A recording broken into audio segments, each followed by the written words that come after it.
This is a prayer for unitarians,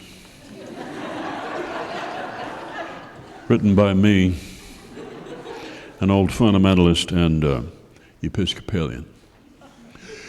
Here I am, O Lord, and here is my prayer.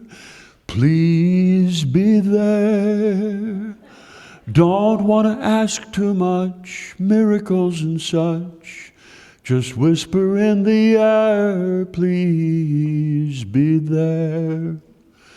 When I die like other folks, don't want to find out you're a hoax. So I'm not on my knees asking for world peace, or that the polar ice cap freeze and save the polar bear, or even that the poor be fed, or angels hover o'er my bed. But I would sure be pissed if I should have been an atheist. Oh Lord, please exist. I'm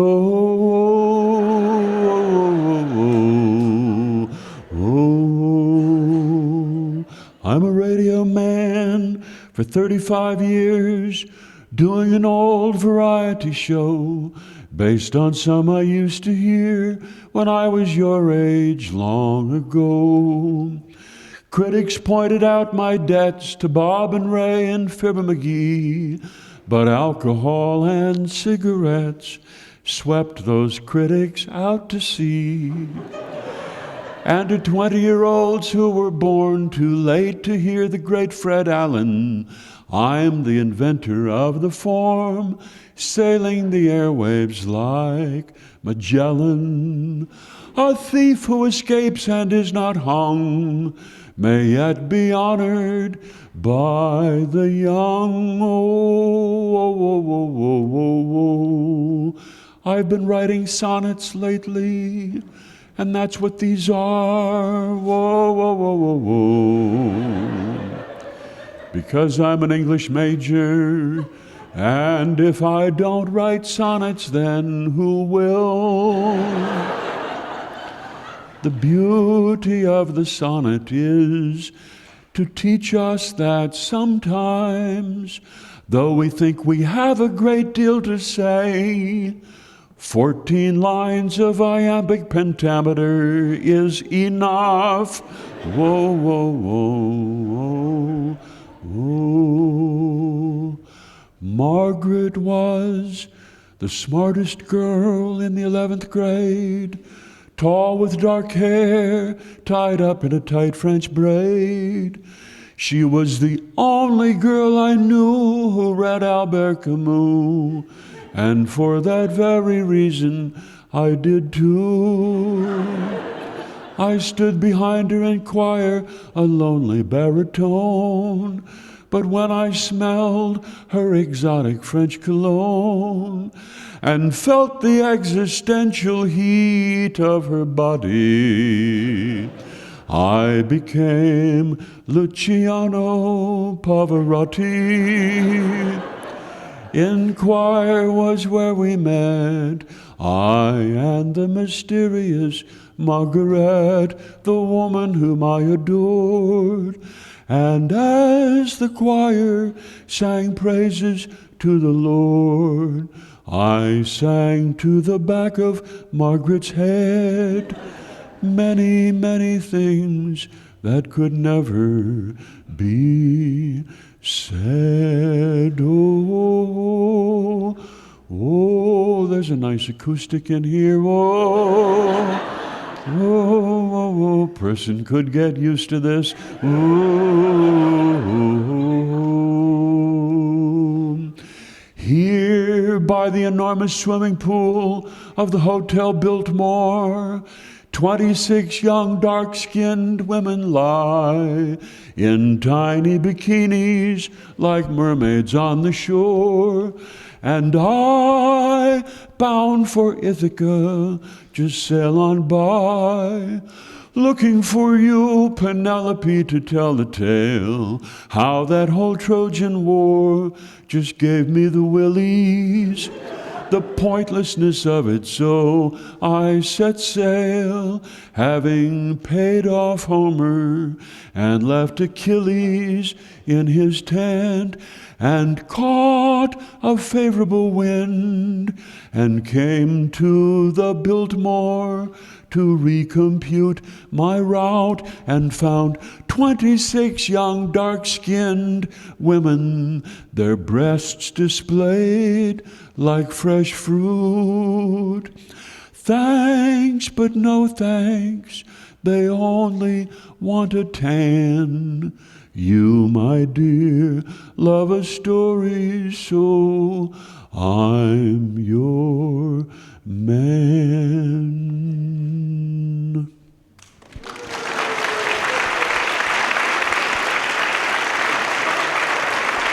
Thank you so much. So good to be here at First Church, and thank you so much for coming, and thank you for bringing your camera with you. It's a great courtesy. I'm not really going to talk about my book, A Christmas Blizzard, because it's too short, and if I were to get into it, then it would just take us forever. It's a complicated book, and it's a little bit beyond me. I wrote the book, but I have not read it yet, and all I'll say about it is that we had a blizzard in Minnesota this last week, and our children were pleading with us for a snow day, and or failing that we should give them a ride to school, chauffeur them to school as if they were the children of wealthy Hollywood actors, and we said, no, we're not going to deny you the experience of walking to school through heavy snow and blinding and snow blowing sideways. We would be remiss as parents if we denied you a little bit of hardship in your childhood. This is what stories are about, and we know this every year at Christmas because we all strive to achieve a perfection of Christmas and of decor and of food, and to find the perfect gift for each and every person, regardless of whether our feelings for them are perfect or not. And yet we know perfectly well that the most memorable and beloved Christmases are those when something has gone seriously wrong. And these are the ones that you remember and cherish over the years. I once spent the holidays in Tromsø, Norway, which is above the Arctic Circle. You go up there in hopes of seeing the northern lights. This is what draws you. You believe that you're going to see sort of green and yellow and orange and red lights dancing on the horizon. Well, you're not going to. You're going to be in a small dim place where the sun comes up around 11 in the morning, and you never see it because it's all cloudy and overcast and rain is pouring down, and it's set somewhere around 2:30. And the food is just wretched. It's just horrible. It's mostly codfish, and ever so often you're treated to lutefisk, which is a sort of a gelatinous dish, which reminds some people of congealed phlegm. I had the flu when I was there in Tromsø, and so that sharpened the experience for me. I went there with my wife and brother and sister and their wives and a couple of friends, and we walked around in the rain, and we ice fished for a while, and it was just the worst vacation you were ever on, and it really brought us together in an amazing way, and we've talked about it ever since, and every year I feel fresh gratitude that I am in America and I'm not in Tromsø, Norway. This is enough, all you need to have a good time. Well, here I am in Ralph's church, and I should say something to the ghost of Ralph. I suppose he must have preached here, probably stood up here. I doubt that they had this carpeting when he was here in the 1830s and 40s. Ralph was a great man. He was a great citizen of Concord, and he did a lot for Henry David Thoreau, who might have been pretty hopeless otherwise. And he was probably the first American to make a living riding around this country and giving lectures and doing a kind of stand-up. In his case, he had a lectern, but he was the antecedent of a whole race of lecturers and high-minded talkers in America. He was the one who paved the way for them. He did leave us with a lot of disastrous ideas, and we should not let him off easily just because he's been dead all these years. When he said that to be great is to be misunderstood, he opened the door for a lot of really difficult people to imagine that they were geniuses.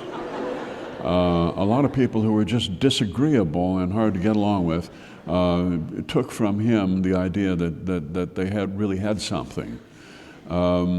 He said that nothing great is accomplished without enthusiasm, which enabled a lot of terrifically enthusiastic people who were mostly enthusiastic about themselves to go out and imagine that they should bestow themselves more generously on the world. And all sorts of people who might have been wonderful carpenters or wonderful parking lot attendants were encouraged to become lousy writers and do badly in other professions. He did say that every hero becomes a bore at last, and I assume he was talking about himself. And this is something that's worth remembering. But all of his urgings of people to go your own way and follow your own drummer, and don't follow the path. Make your own path and leave a trail, encouraged all the wrong people to go do all the wrong things. And we should hold him responsible for this. He believed in individualism. I don't, really. I come from the Midwest, and we've seen what individualism leads to. I believe in groups of like-minded people gathering under one beautiful roof. And I think as long as we're here in this gorgeous place, we should sing a song. This meeting house was headquarters for fervent abolitionists back in Emerson's day, and I thought we could try singing a song that you don't know, but you soon will. It's an old African-American spiritual from first traced back to the 1830s, and where it comes from, nobody's quite sure, but it's called My Father, How Long? It's a very repetitive song, and it'd be really beautiful if you sang this. You might want to just lift your heads a little bit so that your sound mingles up here under this great roof, and it's approximately in this key. Right. If we just make a chord here, we'll be all fine.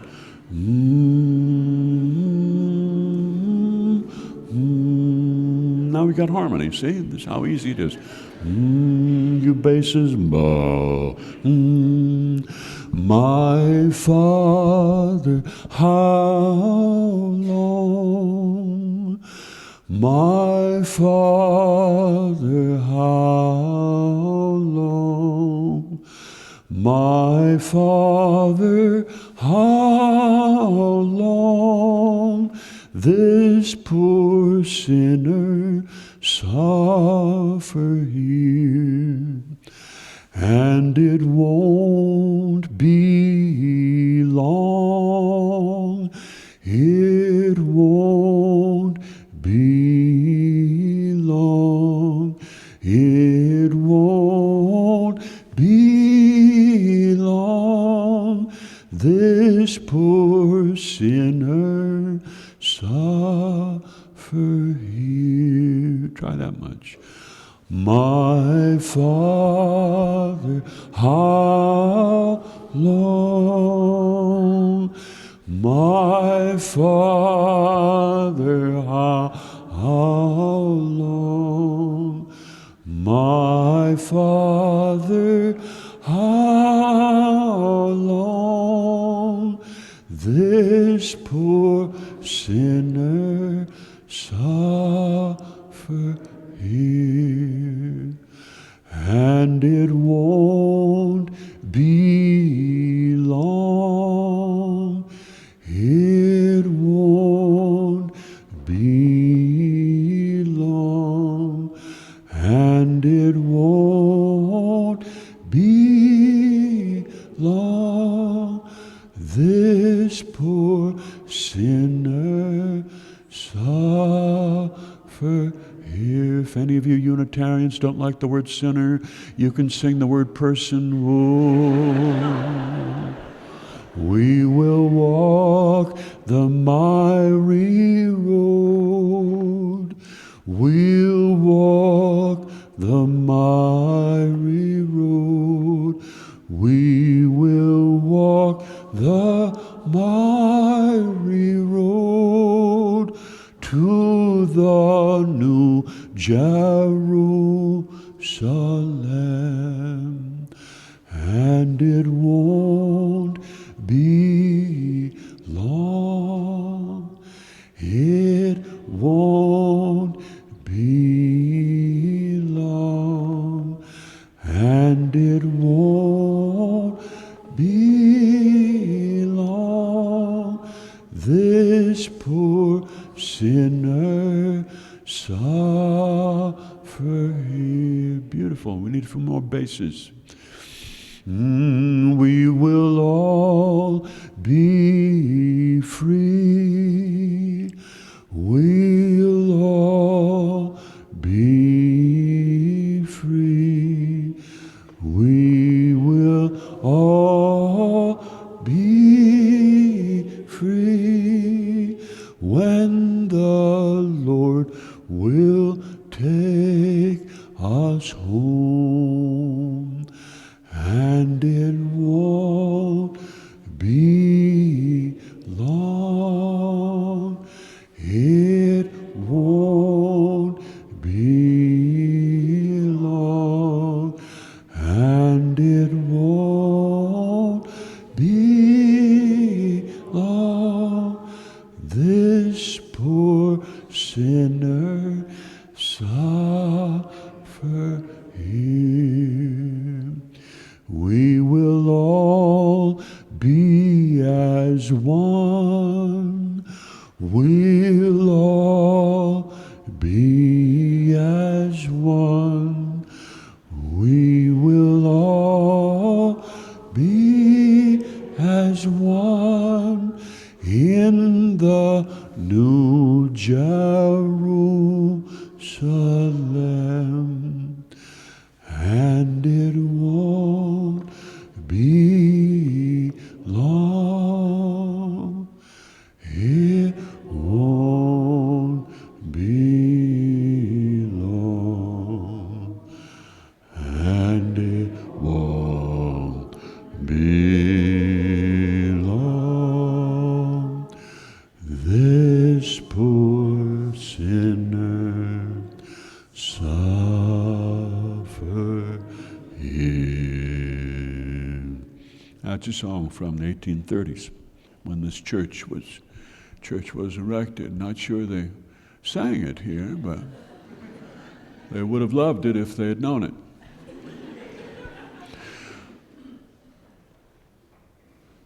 Well, I was in New York all this last week. We did our show there from the town hall, and I like to hang out in New York where people like myself are in a definite minority, and in fact everybody is in a minority in New York City. I'm not sure there's any majority that exists there anymore.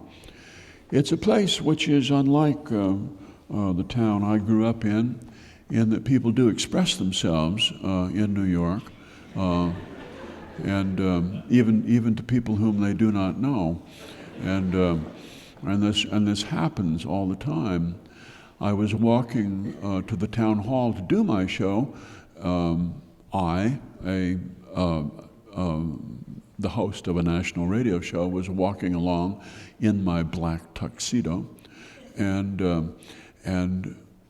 I stepped off the curb and in front of an enormous gray SUV, and walked around the front of it, which so irritated him that he rolled down his window and he yelled at me, and he yelled the name of a common bodily orifice, and which each of us has. I hope we have, and I didn't understand what the problem was. He said, "Use the sidewalk." Well, I pointed out to him that his behemoth was athwart the sidewalk, and so I had walked out in front of his car, and he said, "What's wrong with waiting?" Well, 43rd Street there, between 6th and 7th, was packed with cars. It was all jammed in tight, waiting for the light to turn down at the end of the block. So I was hardly keeping him from the swift completion of his appointed rounds. But I didn't see any reason to point this out to him. I just wished him a Merry Christmas, which really ticked him off. That was the salt in the wound, and he told me to go molest myself, and somehow I found this cheering in a way that people have the freedom of speech in New York. I did not grow up with the freedom of speech. Maybe our house was kept too cold or something, but I still don't feel the right to say exactly what I think. When you're in New York, you're among people who do. I was walking up Central Park West, and a woman in a long black coat and black boots came walking towards me, and she said, "You've done terrible, terrible things, and I'm tired of it, and I don't ever want to have anything to do with you again, and I hope you understand that." And then I saw the cell phone, which was in her hand,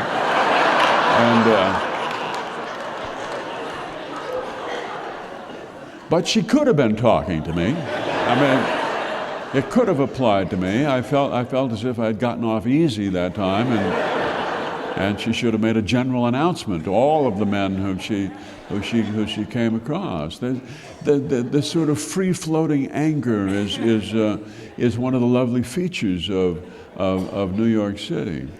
But Christmas comes along, and one of the beauties of Christmas, no matter how you view Christmas or what you do with it, is that it does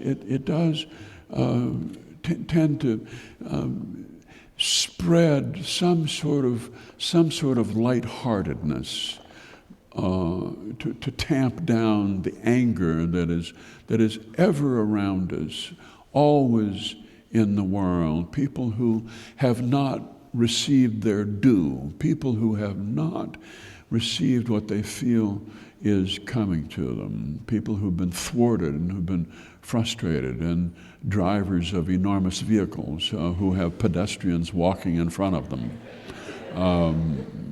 Feel an enormous anger that verges on violence. And Christmas comes along, this peaceful time. I realize that this is a joyful time which is depressing to many, many people.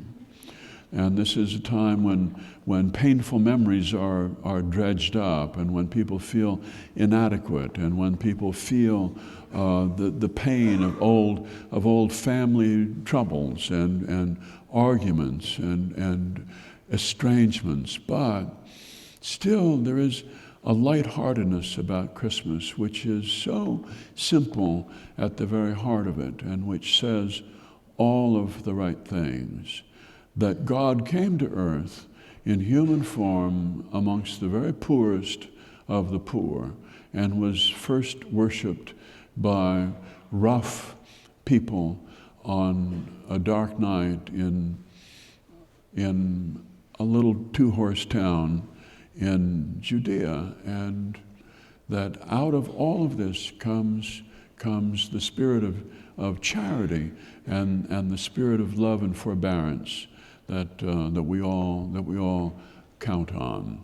It's a beautiful holiday. Back where I come from, the enormous Douglas fir stands on Main Street in front of the statue of the unknown Norwegian, and in Lake Wobegon, in front of the Sons of Canute Temple, where the lutefisk dinner is served every Christmas, when we eat the food of poverty, food that our ancestors were forced to eat when they came over from Norway after the great herring famine of the 1870s. Forced to eat dried cod, which tasted of soap. All of the shops are there, and the Skoglund's Five and Dime and the Sidetrack Tap, where people go in and medicate themselves for reasons that we'll never ever comprehend. Life is not long enough to understand all that goes on this street, and the dissonance between the Catholics of Our Lady of Perpetual Responsibility and the Lutherans in their modest church, people who use modesty and deference as a weapon against others, a dark, self-effacing people with much to efface. These are the people I come from. People who were married in the church, and after their marriage ceremony and after the dinner, the couple stayed behind to help clean up. This is a whole other breed of people. People who play joyful music very, very quietly. People who unwrap their Christmas gifts very carefully and fold up the paper so that they can save it and throw it away in June and July. Those are the people I come from. Well, I had this beautiful experience. I mean, if Tromsø was a great experience, then this was even better. I had this experience back in on Labor Day Monday, which is an experience that opens your eyes to a great deal around you. I had this cerebrovascular incident when the atrium, one of your atria, shoots propulsively a blood clot up above, and it goes up into your brain where the subjunctive mood is stored, and all sorts of words that you don't use so much, but you're planning to someday. Words like propitious and indefatigable, and up where you keep little snatches of songs and little bits of poetry, "O daffodils, we weep to see you haste away so soon," and "Love is not love which alters when it alteration finds, or bends with the remover to remove." You keep all this stuff up here in your head, and this blood clot is capable of tremendous damage. I was over in Minneapolis when this occurred. I was at my massage therapist, Angelica's, who I go to because she doesn't play that flute music. And I was saying something very funny to her after she told me how happy she'd been since she gave her life to the Lord. And she was doing my glutes at the time, and this just seemed to me to be so interesting. And I was about to say something, and then it all came out of my mouth, sort of slurred, as if I'd had a big dose of Novocaine. And she asked if something was wrong, and I said, as I've been brought up to say, "I'm just fine." And out the door I went and got into my car, and I felt sort of off balance, and my head was sort of expanding. This sort of mystical experience, but one that you wouldn't actually want to have. And I drove very carefully 15 miles over to a hospital and parked in no parking, and walked into the ER and the waiting room, and here was a long line of people with their little petty complaints. Skin irritations and muscle tenseness and whatnot, headaches, who knows. And but I took my place in line because I was brought up to stand in line, and I was brought up to be deferential. We use this to demonstrate moral superiority, and I was behind a woman who had a mole that she wanted somebody to look at. I looked at it. I didn't see anything that interesting about it, but she had this mole, and it was on her mind. Actually, it was on her neck. And then I walked up, and I said pretty clearly, I said, "I've had a stroke." And the woman with the mole said, "Oh my God! Oh, I'm so sorry. You should have said something," she said. Oh my God, she was just terribly flustered, which was the reaction I was looking for. And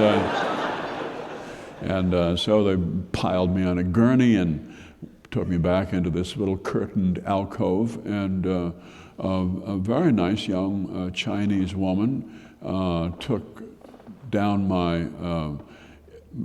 my admission form. I could see what she was writing on this clipboard. She was writing very nice, 67-year-old man, awake, alert, appropriate. Thank you. A lifetime goal for me, appropriateness. And then she wrote, "showing flat affect," which was what I was brought up to do. I mean, this is the Midwest. We considered it modest. We didn't know we were supposed to make a big show of ourselves. And they take you up and put you through the MRI machine, which is this sort of Flash Gordon cyclotron, and you go in there for 45 minutes of wanging and banging, as they take pictures of your skull. As it turned out, the blood clot had hit a part of my brain where not a lot was going on, which I may have more of than most people. What we call the North Dakota of the brain, and so I suppose it's for reserve capacity. But when this happens to you, and then when you walk up and down the hall attached to your IV tower, and with your little electrodes on and wearing your two flowery cotton hospital gowns, one fore and one aft. And you walk along the halls of the stroke ward and you look through into the rooms, which you shouldn't do, of course, but you do anyway. And you see all of these old people your age who are in there collapsed and who are going to have to, they're going to have to go back to the 4th grade again and go through all of that again. Then you feel this new lease on life. You don't feel scared. You should have felt scared 2 hours ago, but you didn't know enough to be scared. You don't feel scared. You feel enormously lucky and enormously blessed. And then you think maybe you ought to try to turn your life towards some purpose, and accomplish something and do something worthwhile other than just mess around. It's getting late in the day for that when even though you're a very nice 67-year-old man and you are appropriate. We depend on these interventions, these enormous strokes of good luck.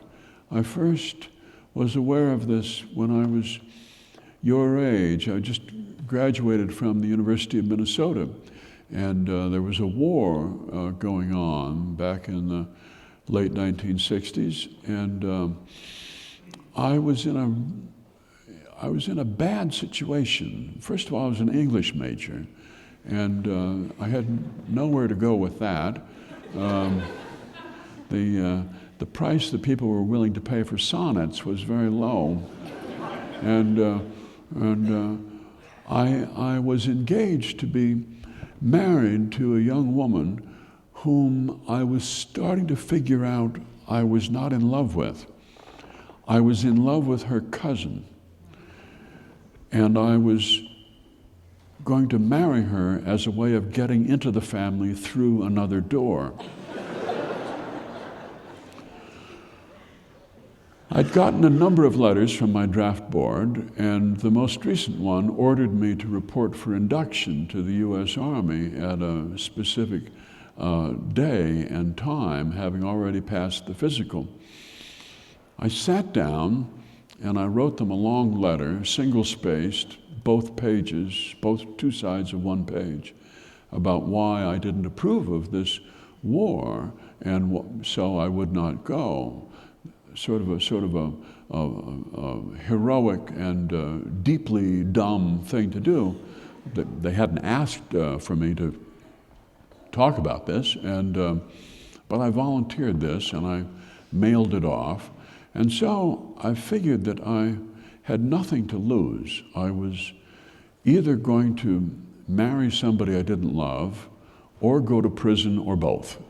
And so I should take a flyer on something that I really wanted. I'd been reading the New Yorker magazine since I was a child, and so I got into my 1956 Ford two-door sedan, and I drove to New York before there was an interstate system. It took you a long time to get around Chicago and get through Indiana, and Ohio had some superhighways, and then you caught the Pennsylvania Turnpike, a beautiful old road, and it took you into New Jersey, and then you made your way towards the bright lights. I came in the Lincoln Tunnel, and I hung a right, and I found a parking space on West 19th Street, and so I looked around and found a boarding house there. You paid $75 a week for room and board, breakfast and dinner. I signed up for 3 weeks, and then discovered that this double brownstone on 19th Street across from the theological seminary was in fact a halfway house for people recently released from mental hospitals who were heavily sedated on Thorazine, and who spent most of the day sitting around in a day room and exercising their jaws and waiting for dinner to be served. Not the worst group of people to be around, actually. They told a lot of stories, some of which might have been in some remote way true. A woman named Marion Tanner worked in the kitchen, who, when she found out I was in New York to try to be a writer, told me that Patrick Dennis was her nephew who had written Auntie Mame, and that all of this was about her.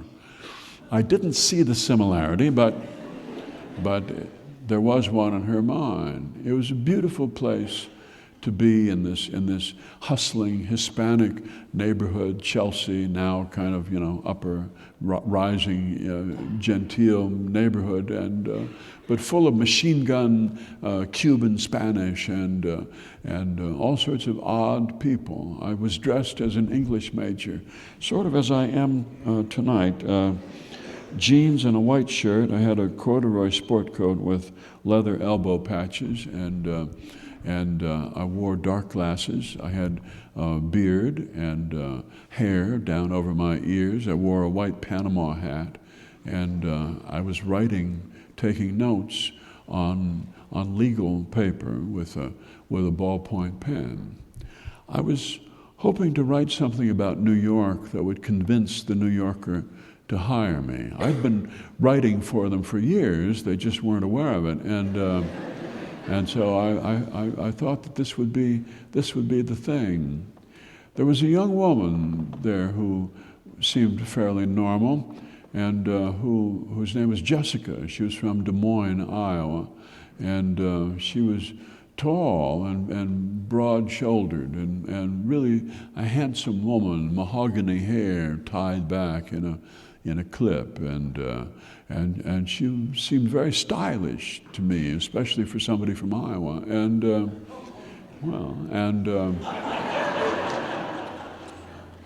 You've probably only been there lately. I'm talking about 40 years ago. She was there to try to get a place in the American theater, and she wanted to be an actor. We went for walks late at night after dinner. The dinner was usually food that made both of us a little restless, and they served tongue pretty regularly. And coming from the Midwest, we were not used to eating meat with little bumps on it, and so we took long walks around Manhattan. We talked and we talked. She sang to me her audition piece, which was from The Music Man. There were bells on the hill, but I never heard them ringing till there was you. And as she sang this to me, I could tell that she came from a very loving and supportive family, one that could not bring itself to tell her that she had no talent whatsoever, couldn't carry a tune in a paper sack. But she was lovely, and I talked to her about my hometown back in Minnesota, and she was the one who gave me the free advice that why are you writing about New York? Why are you taking notes on street people? Why? New Yorkers know all about New York already, and you're wanting to write about people that they go out of their way to avoid. Why don't you write about back where you come from? Which is the great lesson that every writer needs to learn. If you come from Minnesota, then this is your first subject. Your first subject is your own family and your parents and the people you come from. The people I come from were dark people. They were people who believed that suffering is what we have in life. This is the meaning of life. Don't expect it to be easy. If it is easy, be patient, this will pass. And we had winter to bear this lesson in on us. But they were loving people. And all you need is just a few, to sustain you when you are a kid. When I was in my mid-teens, I was about 6 feet 1, weighed about 138 pounds, wore hand-me-down clothes, high-water pants, wrists sticking out of my cuffs, had home-cut hair, with the high shaved arc up over the ears, which tells everybody that you can't afford to go to a barber, kind of a mark of shame where I come from. At least in my mind it was. I wore clothes, some of them handed down from my older brother, some from my older sister. A shirt with decorative elements on the top and with darts on the side. Hard to explain to other boys. Jeans that zipped up the side, so that you had to carry your books in a strategic way when you walked around. But I had a beautiful aunt, Aunt Eva, who lived by herself in an old farmhouse that was falling down. She kept chickens and a couple of geese and a couple of cows, and had a big vegetable garden out in back and canned for herself. She was a fire plug of a woman, built like a brick shed, and she had no children. She'd never married. All they would say about her when I asked was that she was not quite right in the head. But she was a loving person. When you went out to stay with her, you were sent out there thinking that this would make you appreciate the things you had at home, such as running water and electricity, neither of which she had.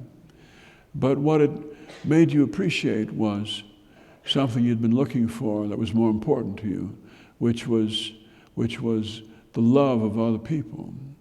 I grew up among tough people who did not praise or encourage their children for fear that they would corrupt us forever.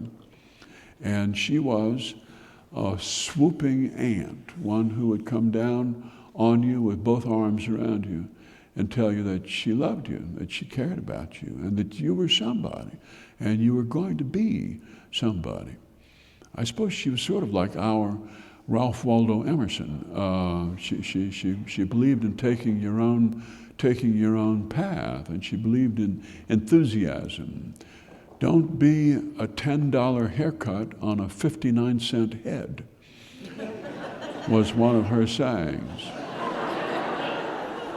She went around in a cotton print dress, that, a lot like the kind I wore in the hospital, and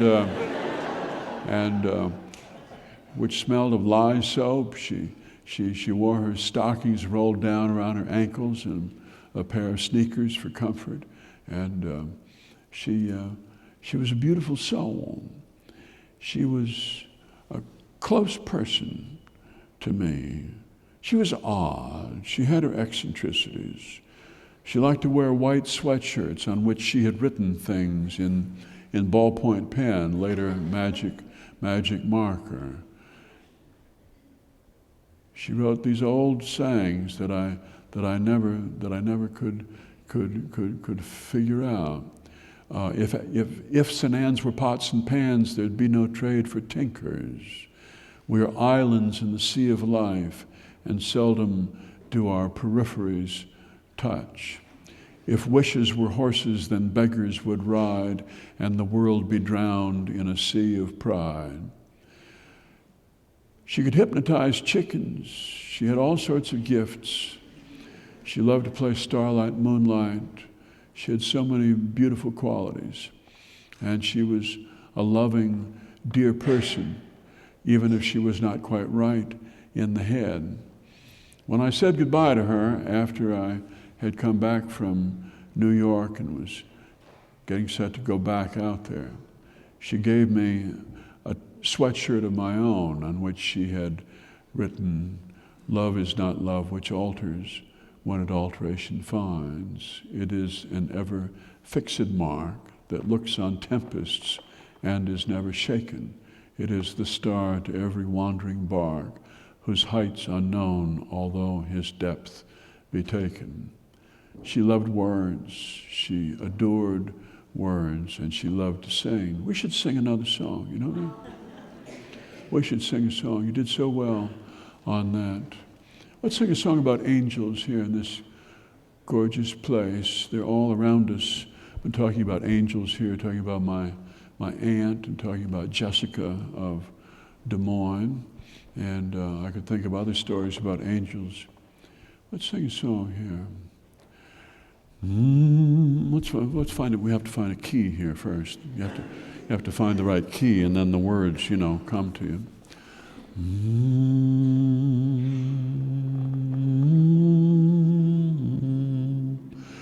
There are angels hovering round.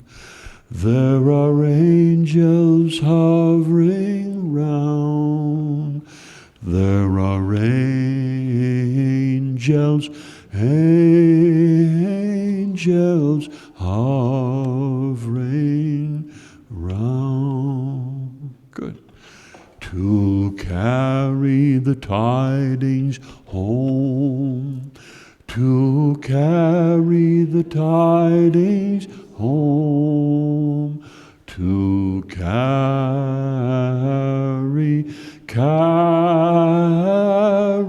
the tidings home. To the new Jerusalem. To the new Jerusalem. To the new Jerusalem.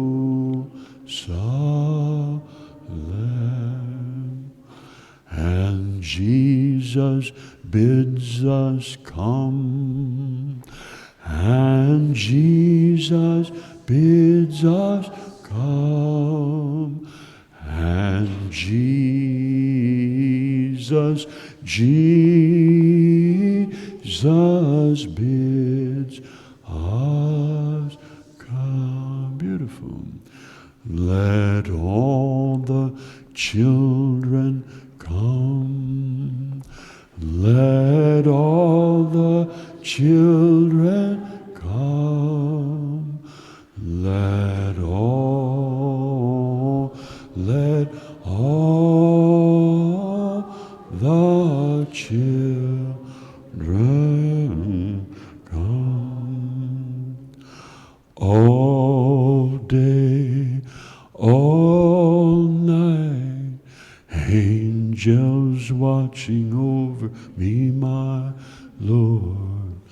All day, all night, angels watching over me. Even here in Cambridge town, angels watching over me, my Lord. Angels hovering all around, angels watching over me. Chorus. All day, all night, angels watching over me, my Lord. All day, all night, angels watching over me. Even here in Harvard Square, angels watching over me, my Lord. Angels hovering in the air, angels watching over me. At BU, and MIT. Angel watching over me, my Lord. Angels everywhere I see. Angels watching over me. Chorus. All day, all night. Angels watching over me, my Lord. All day, all night. Angel watching over me. What happened to your letter to the draft board? I would like to know, and I've waited too long to try to find out. I waited for years for the FBI to knock on my door, and nobody ever did. Nothing ever happened. Here's the work of another angel, and I would like to know who this angel was. My guess is that somebody who knew my family worked at the draft board and simply took my file and stuck it where the moon doesn't shine. But I don't know. I don't know this, and I would love to find out. For those of us who aspire to be storytellers in the oral tradition, I have a very private question. Yes, my son. Is there any part of your creative process that you would care to share with us? Well, yes, of course. Which part are you interested in? Oh, maybe something about before you tell a story, have you thought through maybe themes or characters or ideas or poems, or does the muse just speak to you flawlessly? Well, do you want the truth now, or do you want me to... I do want the truth. You do want the truth? Yes, I do. Okay, all right. I don't like the word storytelling. I don't like it at all, and because storytelling, it seems to me, is writing. It's what it is. It starts out as writing. And people who launch into a long story who have not tried to write it down at some point back in the past even, usually people try to leave the room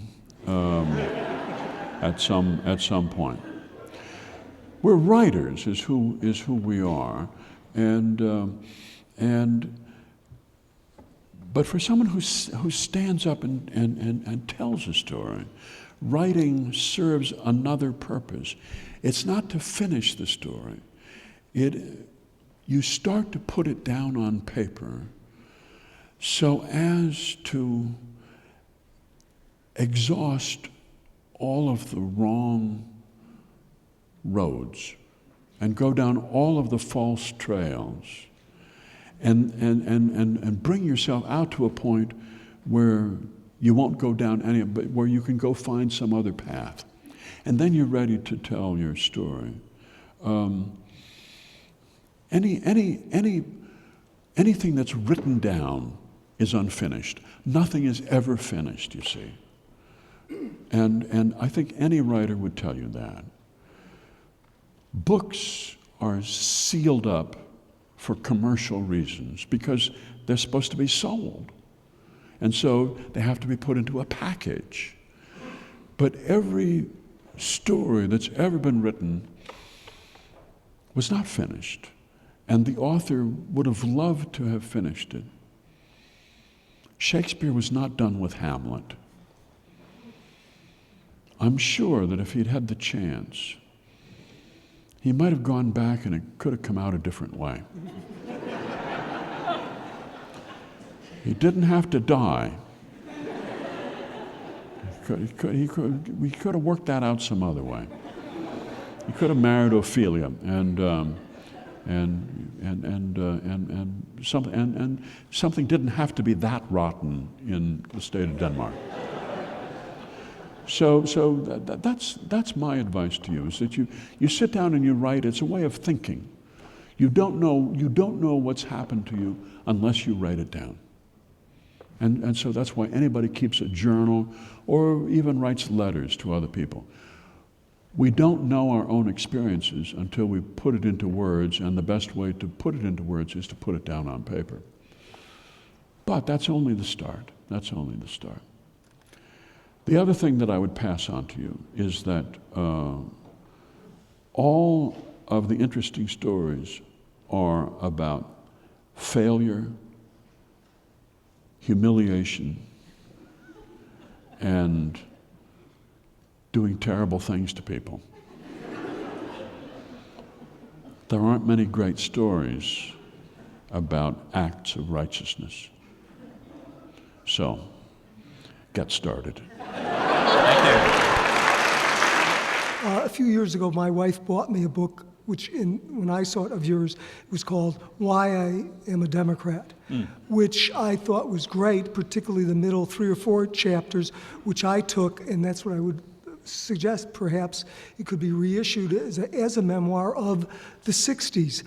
You're entering the University of Michigan in 1960 from a family that hasn't been at the university, and everyone you met. It particularly resonated with me.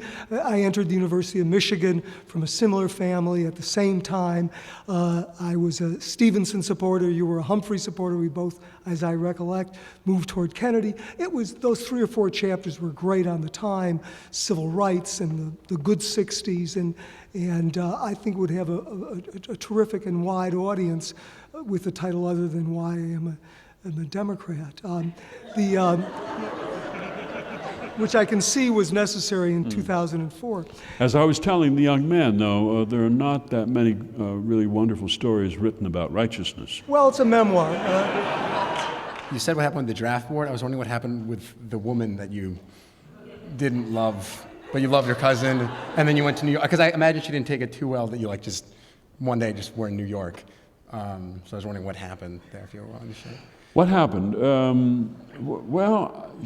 I really liked her mother. It's a lot of different families. Yeah. I really liked her mother a lot. Her mother was really wonderful, and her mother really liked me, and so it was like an arranged marriage in a way, and so I married her. And you know, we had a child together, so you know, it was not without purpose or meaning. And what the outcome was, I'm still trying to figure it out. Wow. Okay. I mean, it's a story. I should tell this story sometime. It's an interesting story, and it's sort of tied in with the draft board, you see, because I knew people who were draft resistors. But I was not a draft resistor. I was a draft evader, and so they felt very superior to people like me, and I'm sure that in a sense they were. But when I meet them now and I see what a terrible price they paid for having gone to prison, I feel as if my cowardice had a purpose and a meaning too. I've always done well with cowardice, and so if I look back on my life, I'm still trying to figure this out. I wrote my draft board a letter saying that I wouldn't go. I don't know that I actually would not have gone. I mean, who knows until, you know, they come for you. But I wrote them this letter, and I sent them this letter, and that made it possible for them to let me off, so that my act didn't have the moral purity, you know, that one might wish. Except looking back, I don't wish for it. I'm confusing you. No. I mean, I guess a little, yeah. But. Yeah. Well, I'm confused about it myself. I guess that was kind of what. What's your other question? Oh, the other question. Sorry. I guess that wasn't a short. I was wondering about narrative structure and how when you tell stories that have kind of like a very similar background and a very similar root for you, how you avoid falling into the same trappings with stories and telling the stories kind of the same way, kind of the same general story over and over again. Because I've listened to your show, it's been on for a long time, for most of my life, and I've really appreciated it, and I feel like there's a freshness every time. So I was wondering how you were able to achieve that. It all comes down to the prodigal son. I mean, it's just, that's your basic story. And then, you know, there are a few others, but someone of great privilege throws it all away and, you know, goes off to a foreign country and wastes his substance on riotous living and comes back home in abject humiliation and is contrite and is received beautifully by his father, and the fatted calf is killed, and the older brother who'd been good all those years is just enormously ticked off about it. That's your story. And you can change, you know, you can change the characters in it, and but that's your base. That's a great story, and but it has that narrative structure, and you would never change that narrative structure. Ever? Huh? You would never change that narrative structure? No, you wouldn't. You wouldn't have the fatted calf killed first, and then. What if the draft board would take you? What if the draft board were? What if the draft board would take you unless you changed the narrative structure? I can't change the narrative structure. That is the story, and I would just hope to drag it out through appeals, I guess. You're a writer, I can tell. You have this. You have the look about you, and you're argumentative, and I like that. You're a troublemaker. No, I just got through finals. That's really all it is. How'd they go? I took computer science. That was a mistake. You're right, but you can always correct it. Fiction, that's what you want, fiction. How are you?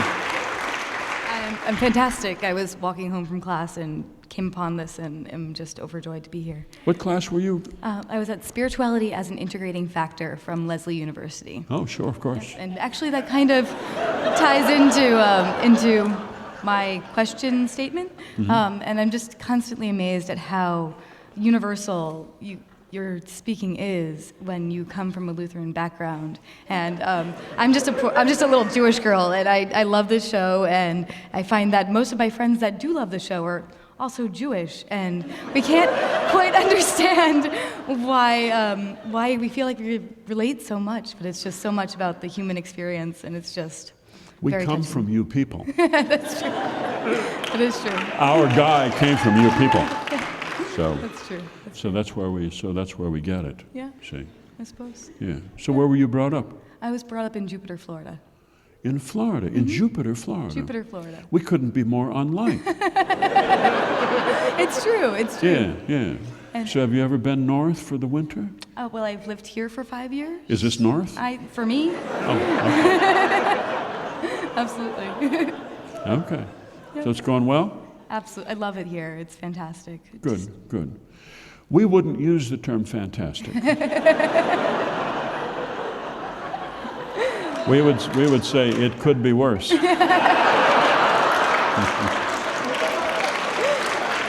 suppose it could That's be. okay. It's all right. I wish you well. Thank Thanks you so so much. much. Thank you, dear.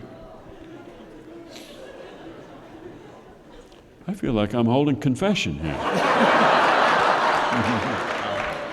First thing I wanted to say was thank you for Prairie Home Companion. You made growing up in the Midwest a lot more interesting than I remembered it. Midwest. Where are you from in the Midwest? From Lewistown, Illinois. Oh, okay. Edgar Lee Masters, Spoon River Anthology. Oh, okay. Okay. Right. So I was curious, you worry about the atrophy of rural America, and maybe that we're losing some of these Lake Wobegons, we're losing some of these stories, some of the backgrounds that feed into, I can't say storyteller, you don't like it, writers, artists such as yourself. Do you think that we're losing something in America? as we become more urban? Are we losing the places for us to get out of these cities? We are losing them, but we've been losing them for 150 years. So this is a long process. The Midwest has been an exporter of people, of its young people, for a long time. We spend a great deal of energy and devotion on educating our young, and then we send them off to benefit the Commonwealth of Massachusetts. And I suppose this seems unfair in a way to us, and we miss them, but we wish the best for our children, and so we would not deny them their freedom. This has always been a mobile country. It was settled by mobile people. This is a little tall. That works better. Well, I can tell that you, like I, really love 19th century hymns and songs. And I don't know about you, but my favorite ones are the really morbid ones. You know, my brother is dying beside me, or I lie wailing on my mother's moldering grave, and, you know, all that kind of stuff. I think it's a lot of fun. And I was wondering if you could sing for us whatever your favorite really hoary, terrible, morbid, old 19th century song is.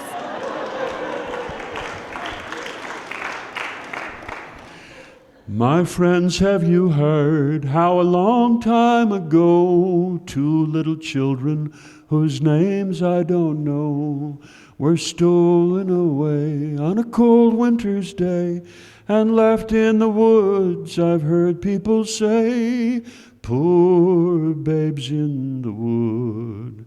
And when it was night, so sad was their plight, the moon went down, and the moon gave no light. They sobbed and they sighed, and they bitterly cried, and the poor little things, they laid down and died. Poor babes in the wood. Now, see, this is a song that was sung to me by my aunt, and I was... She put me to sleep at night singing this song. So I never heard the third verse. I was always asleep. You didn't want to. Well, I mean, when as soon as the kids died, then I fell asleep, you see. And so that's all I remember of that one. There's something about robins so red brought strawberry leaves and over them spread, but I never heard that. I was asleep. I was asleep by that time. Well, thank you. That's a good one. Whenever children or animals or mothers die, that makes a good song. Absolutely, I'm with you. Morbidity. It was a great century, the 19th century. Yes, sir.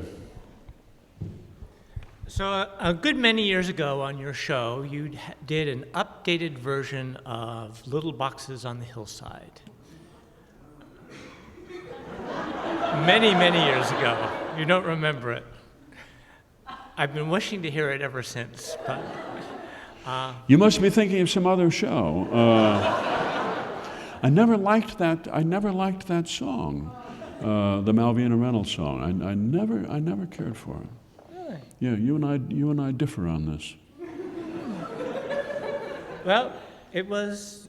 To me, it was a kind of a snobby song. And it was looking down on people who live in modest houses. And she thought that she was attacking conformity. But to me, she was attacking low-income people. And I don't think that's in good form. That would be low-income doctors and lawyers? No, but that's not who lives in little boxes made of ticky-tacky. Little boxes made of ticky-tacky were subdivisions, suburban subdivisions of the late 40s and early 50s, like Levittown and hundreds of others. And that's who she was making fun of. She was a San Francisco person, and they kind of have a bad attitude to start out with. I mean, they feel superior to the rest of the country, and then she needed to feel superior to people in San Jose. I guess I was mistaken. No, I'm not saying you're mistaken. We just have a different feeling about it. We disagree. And you and I are old enough to be able to express our disagreements, frankly. Well, I apologize. No apology. No apology. And whatever show you were listening to, I'm sure it was a terrific show. Who is this? It's Bush. It says blame Yale. Oh, okay. It's from the Harvard-Yale game. I've been listening to your show since I was really young. You still are. Thanks. But it's kind of funny because my family's Lutheran, which makes me the only Mexican Lutheran I've ever known, ever. But I just want to ask you real quick. My mom loves you, and if you could say Merry Christmas to her, I could get so many daughter points. It'd be amazing. So I'm gonna call her right now, and if you could just say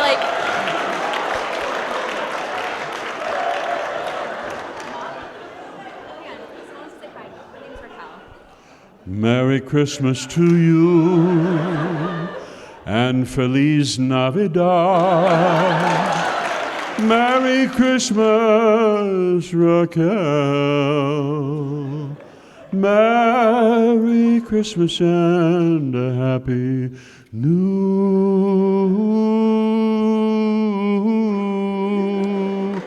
Year.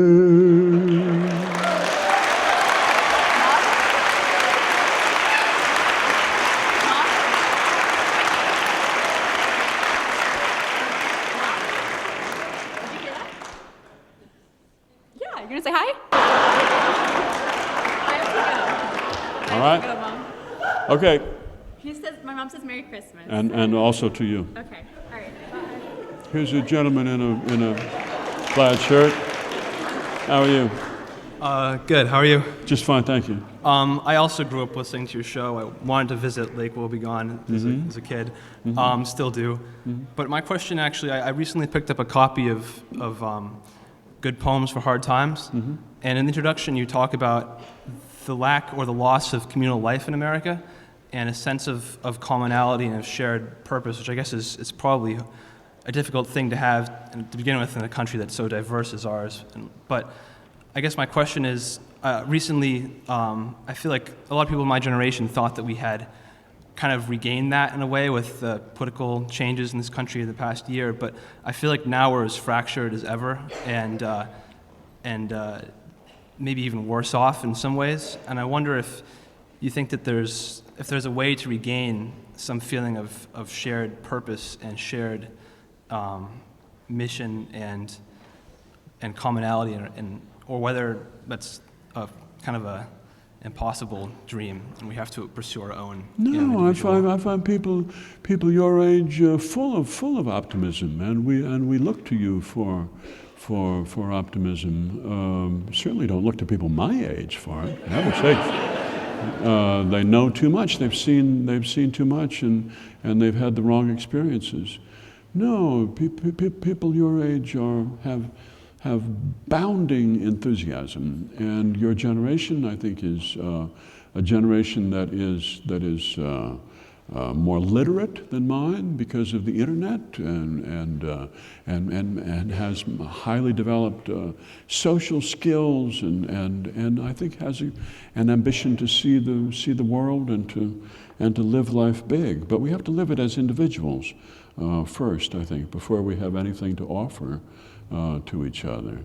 And no, there's great possibilities for common life. Don't be discouraged by this last year. And we don't measure these things in months or years. They take place over a long period of time. We have much to hope for, and that's a really nice looking shirt. And Thank you. Hey, you're welcome. I got it at Target for about $5. Well, there you are, see? A $5 shirt, and it looks that good on you. You should make that the start of something big. Thank you. Thank you so much. All right, we have another, yes, sir. Yes, sir. Hi there. My question is also, I guess, based out of a political question. As you said to the fellow earlier, fiction is what you want, and it's because we understand that fiction has power. But my concern is that some people are realizing that fiction has power who we might prefer not have realized that. People are realizing that fiction can be used towards, dare I say it, pernicious ends. Or people get it in their head that those who disagree with them are using fiction towards pernicious ends. And I was wondering what your thoughts were about this sort of trend in our society at this point. We trust the reader. We trust the reader. If you don't trust the reader, then what's our hope? We trust the reader, and I do. I think the reader can read dishonesty quickly, in a few pages. And some people prefer dishonesty, but nonetheless, I think people can read this very clearly. And perniciousness, whatever you mean by that, people pick up on it instantly. The readers are smart; they're bright as pennies, and we count on that. We count on that. And they toss our lesser works aside, and they don't waste their time on them, and they have good taste. Well, you see, if I didn't think that, I wouldn't be here. You see, you have some optimism still. Yes, well, some. Thank you. Thank you. Yes, sir. Hi, Mr. Keillor. First of all, I'd like to say you're one of my favorite authors, and I've listened to your show ever since I was a kid. Oh, my name's Dan, sorry.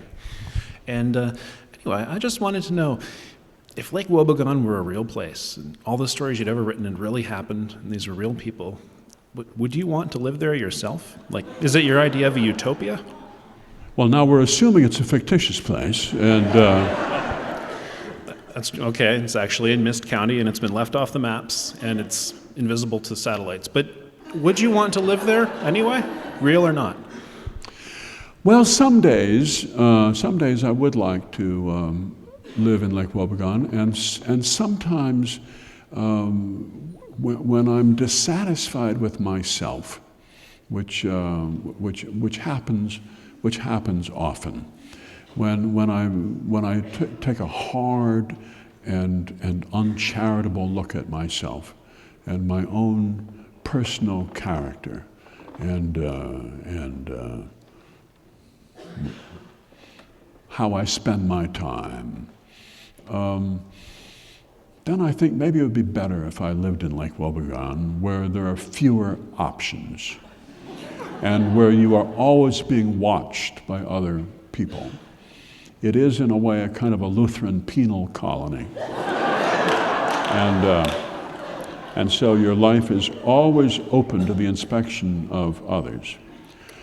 But on the other days, which now are, most days are not like that, no, I wouldn't. You couldn't pay me to live there.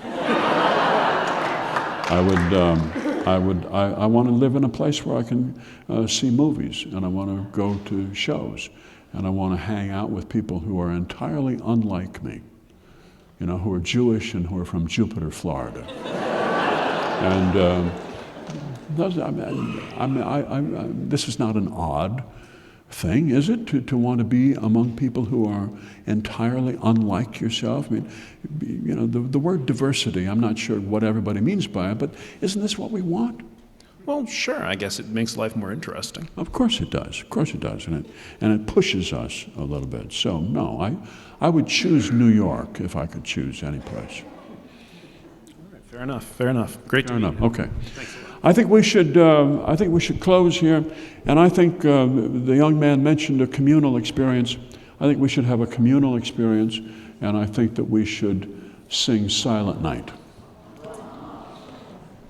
It is in your hymnal, if you need the words.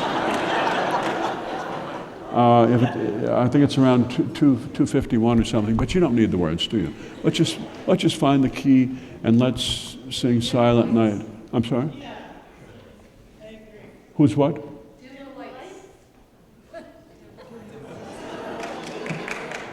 Oh, dim the lights. Dim the lights. I thought you were saying, give me more light, which would be a whole other thing to talk about. Okay, let's just find a...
Thank you so much. Thank you.